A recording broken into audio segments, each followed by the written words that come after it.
Hello and welcome to today's episode. Coming up, we'll be looking at the economic calendar data as well as the coronavirus. How's that affecting the market, and is a second wave coming? We'll also touch upon geopolitical risk with the US elections and Brexit coming up. All this and more with Bob Mason of FX Empire.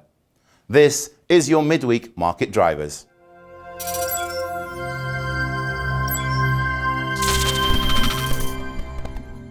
Hello, Bob, and thank you once again for joining us. Let's start with economic data releases. We're in the second week of July. We're in the second quarter of the year. What does the published data reveal to us? Yeah, on the economic data front, we've seen non-farm payrolls, we've seen industrial production, we've seen, even factory orders out of Germany and the like, retail sales. All of these numbers are pointing to a rebound from the slump that came about from the COVID-19 pandemic, and the lockdown measures. But we're seeing that coming from quite low lows, historic lows. So, we're going to need to see that momentum continue. So yes, it's not a V-shaped recovery, it's a recovery.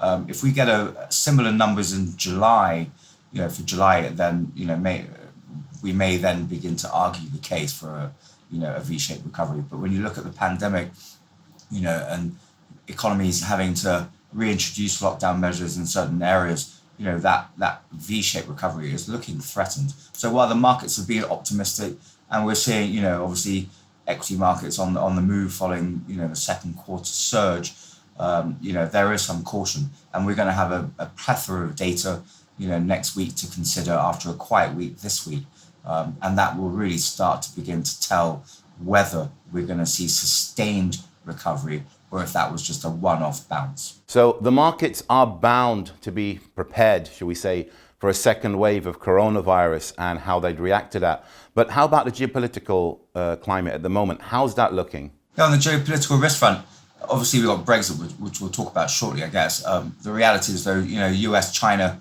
remains in the forefront of the market's minds, being pretty quiet, after the US sent 2 aircraft carriers into the South China Sea, as China were doing their war rehearsals or war drills, as you call it. So tension simmers. You got the UK dragged in by the US, who asked the UK to pull the plug on Huawei and 5G. So that's caused some rift. You got the UK offering 3 million Hong Kong citizens, UK citizenship, basically.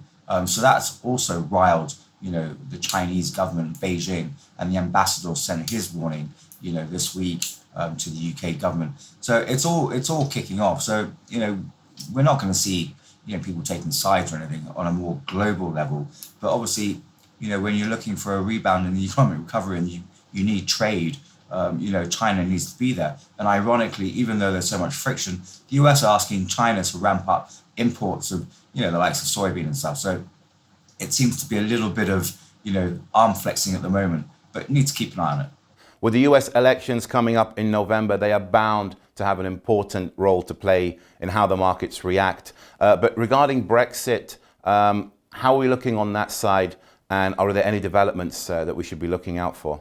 Yes, on the Brexit front, so it's all systems go after, last week's shortened negotiations. So today is a key day on Wednesday for Brexit. Negotiations are going to be underway after a dinner last night in Downing Street. So what's the main area of what's the main niggle point, as it were? Well, it's UK fisheries.